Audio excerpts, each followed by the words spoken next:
MissSimReno. If you are returning to the channel, welcome back. And if you are brand new, I'm very excited that you decided to join me here today for another speed build. And we are actually making another little micro home.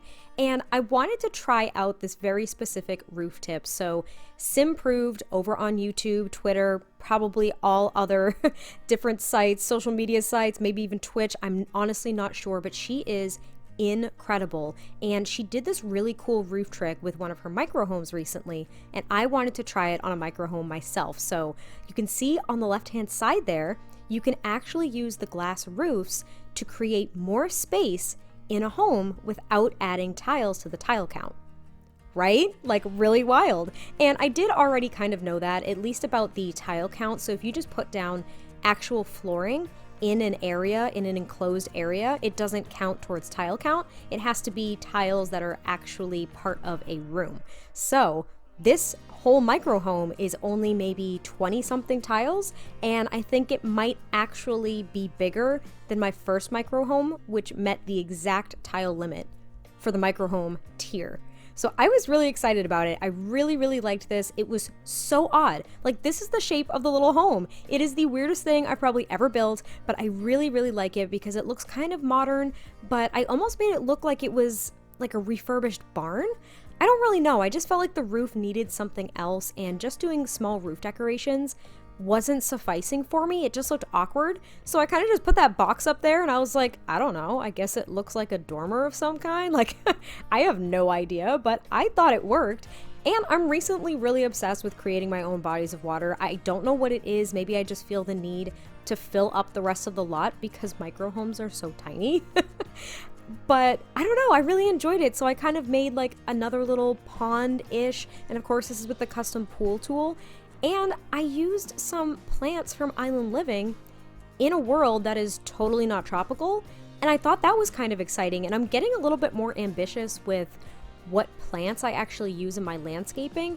And honestly, just tossing different colors together and different kinds of plants that may not necessarily go together or like grow together. I don't know. I'm just getting a lot more comfortable with throwing things out there and just saying, yeah, that looks cute and weird and different. Let's do it. Like, that's where I'm at. So I really enjoyed this, and I absolutely love that roof trick. If you guys don't really know what I'm talking about, I would highly recommend going over to Simprove's channel, because I believe that she said she would post a tutorial either today or tomorrow. But I do also know that there is another simmer, Kate Emerald, who is phenomenal, who did a very similar tutorial on how to make these big open kind of slanted windows, i.e. the glass roof pieces. So there are a few people that have tutorials out there. If you kind of slow mine down, you'll be able to see it, but basically what you're doing is you are extending one side of the actual roof, and I don't even know where to go from there. I don't even know how to describe it, but it was super easy. Once I actually saw a tutorial on how to do it, I got really excited and it worked perfectly. I didn't have to really futz around with it too much. I just had to get used to actually just pulling kind of one side to the length that I wanted it. So now we're on the inside, and as you can see, the pieces that I actually put the flooring down on first were actual rooms. So those are going towards the tile count. However, when I filled in the rest of it, including filling in the space that the roof piece created, it does not count towards the tile count. So it's really exciting. And I was able to make a 2-tile, fully functional bathroom. I'm getting there. I said over on Twitter, no freaking way can I make a 1-tile. I'm still going to stand by that.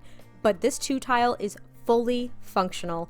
I tested it out, and your Sims can walk right through the curtains, by the way. It's like they're not even there. So that was super exciting.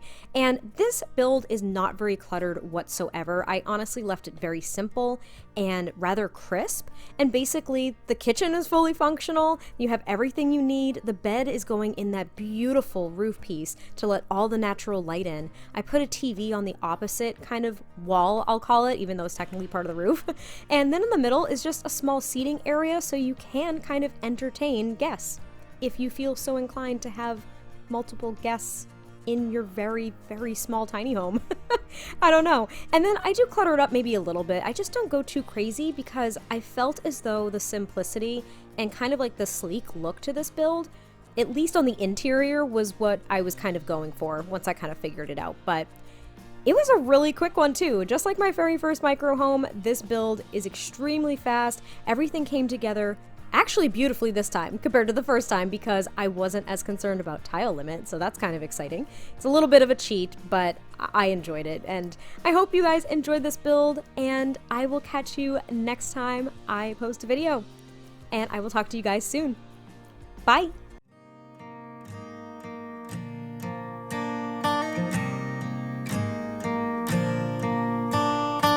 Cigarettes on the table, dirty plates on the stove. I don't know if you know where to start, but I know where you'd like to be. I'm afraid that I've lost you, 'cause you're hiding from me.